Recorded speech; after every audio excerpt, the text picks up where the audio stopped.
Walong miyembro ng Gun for Hire Group arestado sa Cebu. Ilang miyembro ng grupo gumagamit ng minor de edad sa krimen. Bukas naman ang lokal na pamahalaan ng Cebu City sa pagpapatupad ng citywide curfew. Si Ninya Oliverio ng PTV Cebu sa detalye.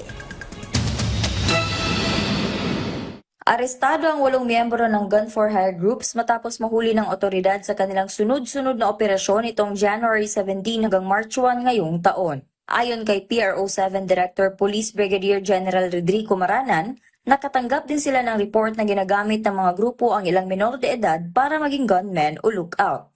Alarming in the sense na minor nga yung involved, but still hindi naman tayo nagpapabaya. Katuwang natin dyan ang City Government of Cebu sa pangunguna ni Mayor.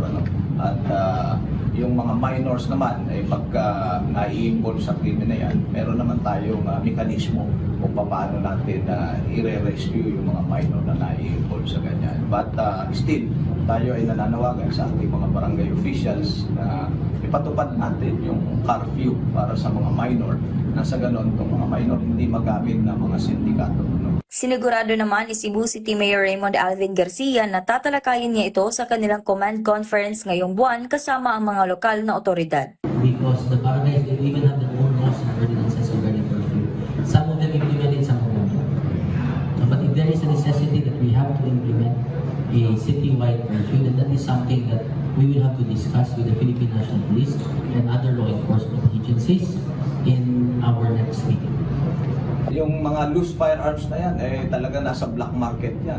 Kaya patuloy ang ating paghanap, pagkuha at pag-recover ng mga loose firearms. At we will check kung saan nila nabibili at saan nila nakukuha ito. Sinigurado ng PRO7 na hindi sila titigil sa paghahanap at pag-aresto sa mga grupong gumagawa ng krimen. Mula sa PTV Cebu, Ninya Oliverio, para sa Pambansang TV sa Bagong Pilipinas.